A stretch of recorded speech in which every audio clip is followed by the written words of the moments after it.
اللہ الرحمن الرحیم اللہم صلی علی سیدنا مولانا محمد وعلی آلہ وصحبہ وبارک وسلم۔ السلام علیکم ورحمۃ اللہ وبرکاتہ۔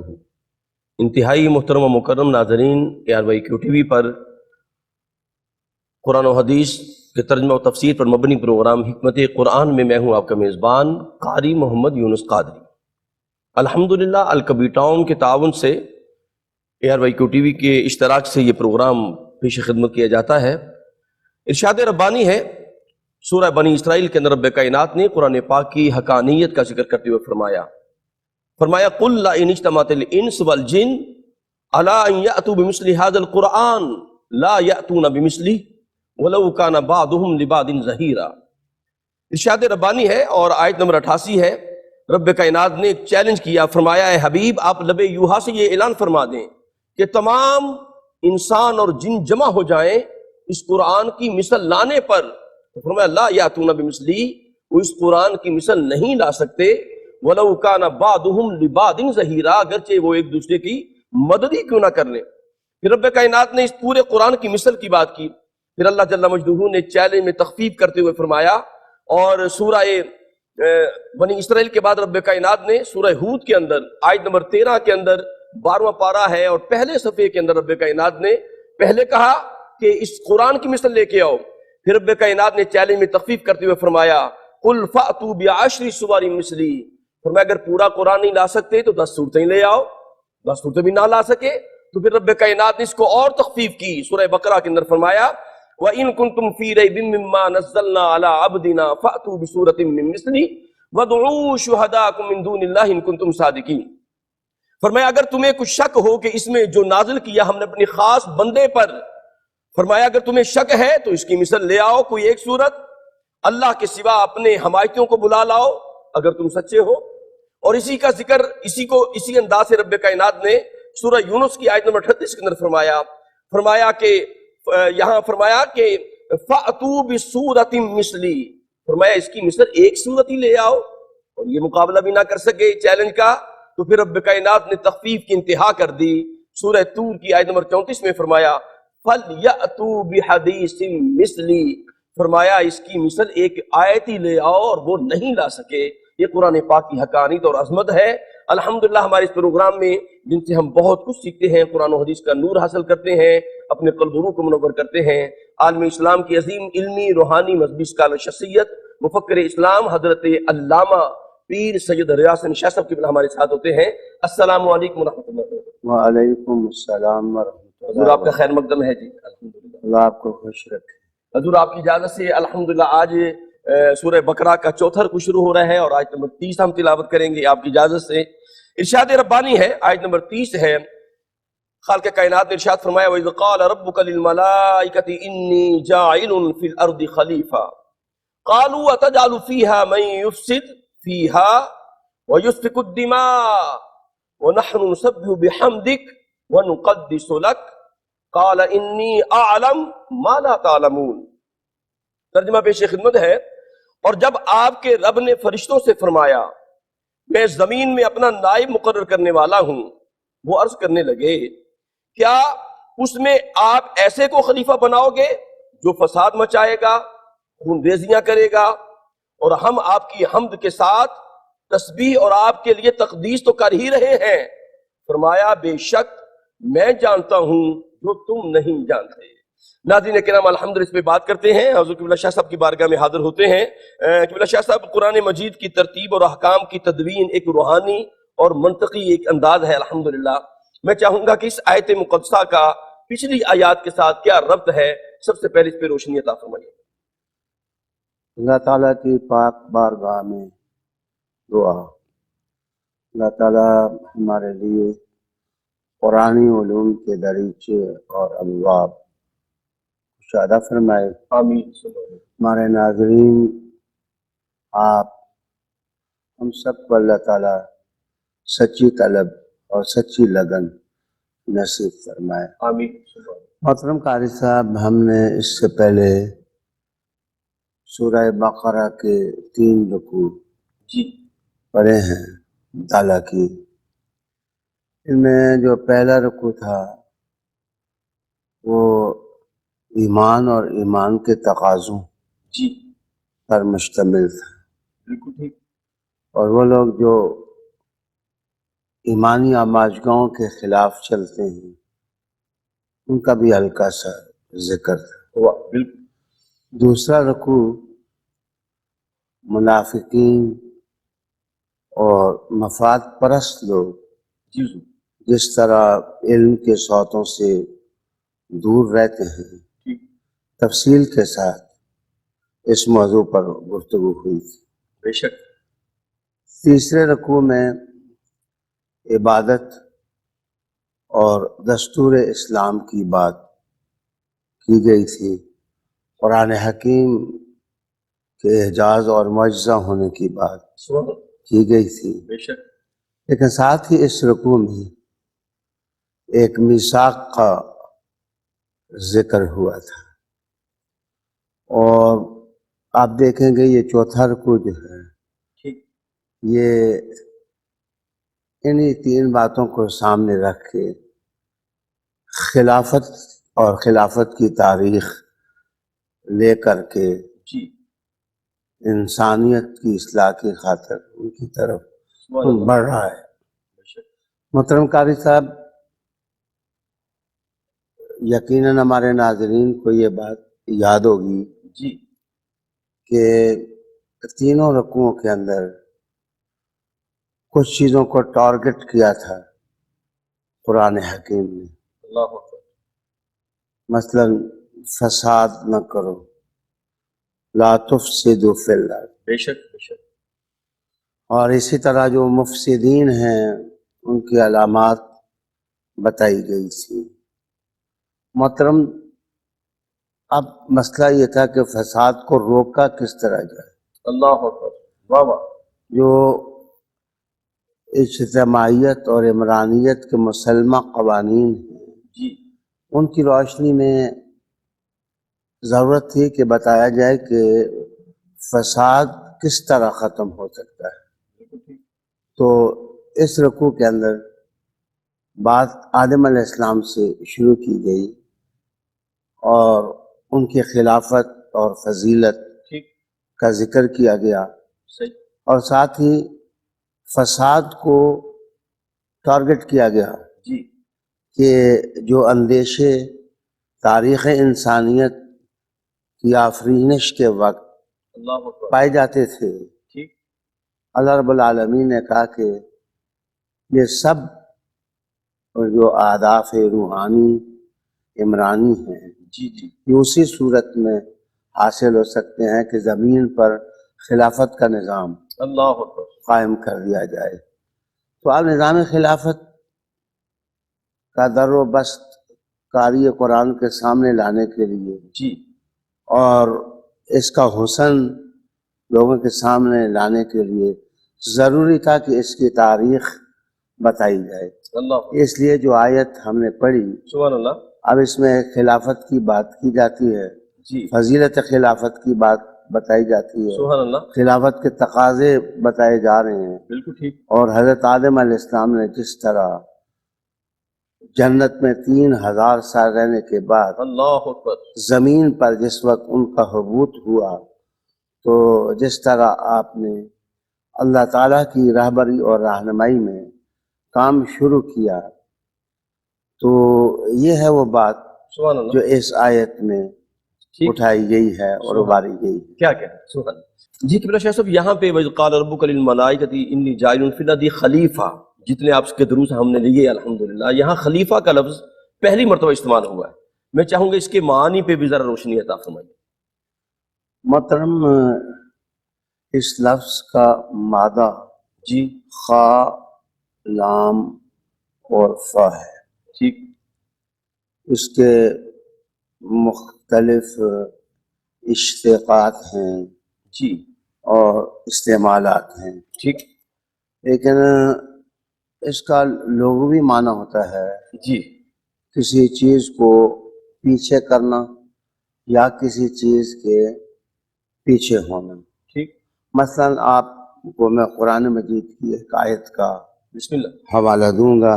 بسم اللہ. ارشاد باری ہے کہ وَهُوَ الَّذِي جَعَلَ اللَّيْلَ وَالنَّهَارَ خِلْفَةً، اللہ اکبر، وہ ذات جس نے رات اور دن کو آگے آگے پیچھے، واہ واہ، پیچھے رکھا سبحان اللہ، اور وقت کا نظام ٹھیک اس کے ساتھ قافلہ انسانیت کو عطا کیا۔ ٹھیک، کبھی کبھار ایسے بھی ہوتا ہے کہ یہ لائق قیادت کے لیے استعمال نہیں ہوتا یہ لفظ، ٹھیک، پیچھے ہونا یعنی بیک ہونا، اس معنی میں بھی قرآن حکیم نے استعمال کیا۔ مثلاً ارشاد باری ہے فخلف من بعدہم خلف، پھر ان کے بعد ایسے نالائق لوگ ان کے جانشین ہوئے۔ اللہ اللہ، اور ایک تیسری جہت آپ کے سامنے لاؤں گا کہ اخلاف کا معنی وعدہ خلافی بھی ہوتا ہے، لیکن قرآن حکیم میں خصوصاً اس آیت کے اندر جانشینی کے معنوں میں یہ لفظ استعمال ہوا ہے۔ ٹھیک، محترم، انی جاعل فی الارض خلیفہ، خلیفہ، ٹھیک، یہاں ایک دلچسپ بات میں عرض کروں گا کہ خطاب جو ہے وہ تو رسول اللہ علیہ السلام کو ہے۔ اللہ اکبر، وَإِذْ قَالَ رَبُّكَ، رب کا، واہ واہ، جب کہا آپ کے پروردگار نے، ٹھیک ہے، جب کہا آپ کے پالنہار نے، اللہ اکبر، جب کہا آپ کے رب نے، جی، تو یہاں یہ جو خطاب کی ضمیر ہے، تمام مفسرین کا اس بات پر اجماع ہے کہ یہ رسول کریم صلی اللہ علیہ وآلہ وسلم کے لیے ہے۔ ٹھیک ہے، تو تھوڑی دیر جو قرآن پڑھنے والا ہے اس کو ڈوبنا ہوگا کہ بات پرانی کی جا رہی ہے واہ واہ، لیکن زمانہ رسول میں کی جا رہی ہے۔ سبحان اللہ، اور پھر مفسرین نے کہا کہ جہاں وَإِذْ قَالَ میں از اور اذا آ جائے جی، وہاں اذکر محذوف ہوتا ہے، معذوف ہوتا، ٹھیک، اور معنی یہ کیا جائے اور یاد کرو۔ ٹھیک ہے، بڑا جمالیاتی سا ایک منظر ہے سبحان جو اللہ، قرآن مجید سامنے لا رہا ہے کہ رب اپنے محبوب صلی اللہ علیہ وآلہ وسلم کو مخاطب کر کے ارشاد فرماتا ہے وَإِذْ قَالَ رَبُّكَ، محبوب یاد کرو اس منظر کو جب تیرے رب نے کہا واہ واہ واہ، انی جاعل فی الارض خلیفہ، کہ میں بنانے والا ہوں زمین میں خلیفہ، نائب یا جانشین۔ ٹھیک، محترم قاری صاحب، یہاں وہ مفسرین سبحان اللہ، انتہائی محبت کے لائق ہیں جنہوں نے معنی کرتے ہوئے اس طرف اشارہ کیا ہے کہ اصل بات خلافت عظمیٰ کی جا رہی ہے، اللہ اکبر، اور خلافت عظمیٰ کا تاج اللہ نے محمد صلی اللہ علیہ وآلہ وسلم کے سر پر رکھا، سبحان اللہ، اور جو خلیفہ اعظم ہے اللہ، بات تو اس سے کی جا رہی ہے۔ واہ واہ، اور جب بات خلافت عظمیٰ کی جا رہی ہے، مخاطب بھی رسول کریم صلی اللہ علیہ وسلم ہے اور خطاب کرنے والا اللہ ہے، تو ضروری تھا کہ لوگوں کے سامنے اس خلافت کی تاریخ رکھی جاتی کیا بات، کہ اس کا قوام کیسے تیار ہوا، واہ واہ، یہ شروع کیسے ہوئی، آدم علیہ السلام نے کام کیسے شروع کیا، پھر اس کے بعد تسلسل ہے، نوح علیہ السلام اور پھر ہود، شعیب علیہ السلام، پھر اس کے بعد ابراہیم علیہ السلام کی نسل اللہ، اور پھر ان کی اولاد۔ اصل بات یہ ہے کہ اقتدار اور خلافت دراصل پہلی قوموں سے لے کر کے حضور کو سپرد کی جا رہی تھی، اللہ اکبر، اور اب گویا پرانے چراغ بجھ رہے تھے، پرانی شمع گل ہو رہی تھی، صحیح، اور رسول کریم صلی اللہ علیہ وسلم کی آمد تھی۔ سبحان اللہ، حضور صلی اللہ علیہ وآلہ وسلم فاران کے خطیب بن کر کے جلوہ گری فرما رہے تھے، سبحان اللہ، تو رب کریم نے کہا کہ پہلے خلیفہ کی تاریخ بھی دیکھو اور جن کو مخاطب کیا جا رہا ہے کیا بات، ذرا ان کے وجود میں خلافت عظمیٰ کا نور بھی دیکھو، کیا بات، کیا کیا، اور واہ اب واہ، رہا کہ اس خلافت عظمیٰ کا فائدہ ٹھیک، کیا ہو سکتا ہے، جی، تو مکالمہ کے انداز میں